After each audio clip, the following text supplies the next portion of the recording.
1. El humanismo es una corriente filosófica, educativa, filológica, artística e intelectual europea estrechamente ligada al Renacimiento, cuyo origen se sitúa en el siglo XIV en la península itálica, especialmente en Roma, Venecia y Florencia. Se mantuvo hegemónica allí y en buena parte de Europa hasta fines del siglo XVI, cuando se fue transformando y diversificando a merced de los cambios espirituales provocados por la evolución social e ideológica de Europa, fundamentalmente al coludir con los principios propugnados por las reformas luterana, calvinista, etc. La Contrarreforma católica y la Revolución Francesa del siglo XVIII. El movimiento, fundamentalmente ideológico, tuvo asimismo una estética, el clasicismo renacentista, plasmada, por ejemplo, en un nuevo tipo de letra, la redonda conocida como letra humanística, imitada de la letra uncial latina antigua, que vino a sustituir poco a poco a los incómodos palotes de la letra gótica medieval. 2. El Renacimiento es uno de los grandes momentos de la historia universal que marcó el paso del mundo medieval al mundo moderno. Es un fenómeno muy complejo que impregnó todos los ámbitos, yendo por tanto, más allá de lo puramente artístico como ha querido verse. Para muchos autores empieza en 1453 con la conquista turca de Constantinopla.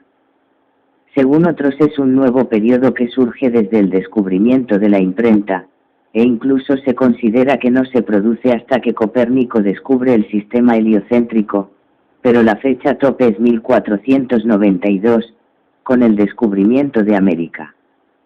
3. El movimiento tanto artístico, cultural, como arquitectónico conocido como el barroco, se gesta entre los siglos XVII y XVIII. La aristocracia y el campesinado son las fuerzas más importantes en el mundo católico, lo que se ve revelado en la arquitectura. Durante el siglo XVII en las artes y sobre todo en la arquitectura se revela el absorbente Imperio Romano. En lo que respecta al barroco, el de la Iglesia de la Contrarreforma fraguada en Trento, junto con figuras como las de Giacomo della Porta, Maderno, Bernini y Borromini. Durante el siglo XVIII Italia pierde en cierta medida su protagonismo, pero aún posee territorios en los cuales se concentra una fuerza renovadora tales como Turín y Nápoles, especialmente en Piamonte. Turín se convierte en foco de máxima expresión arquitectónica con figuras como Guarino Guarini, Filippo Juvará y Bernardo Vitone. Así pues, la arquitectura germánica es una prolongación de la arquitectura romana pero desenvuelta con más libertad y osadía.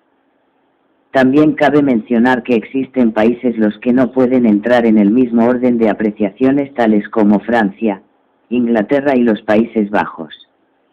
En el caso de Francia, se trata de un país evidentemente católico, no se puede comparar con el barroco en Italia, a pesar de que da la impresión de que el barroco y el catolicismo han de ir juntos. Esto no es del todo cierto, puesto a que Francia, a pesar de ser un país católico, no abraza de manera resuelta el gusto del barroco.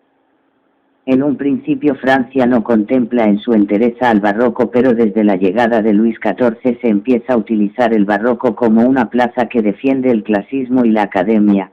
Él considera que el prestigio del Estado está representado en una arquitectura de tipo solemne, grandiosa y académica.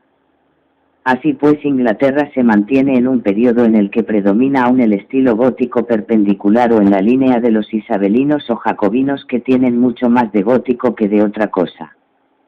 Así como el más importante arquitecto inglés Inigo Jones comienza a adoptar las ideas del barroco y así este pudo seguir evolucionando, hace un viraje hacia lo que ahora llamaríamos el palladianismo. Es decir, en los primeros años del siglo XVIII se adopta en Inglaterra el estudio y la enseñanza de los métodos del arquitecto Palladio. El periodo llamado como barroco conformó una identidad que quedó plasmada para siempre en las ciudades y las mentes del mundo.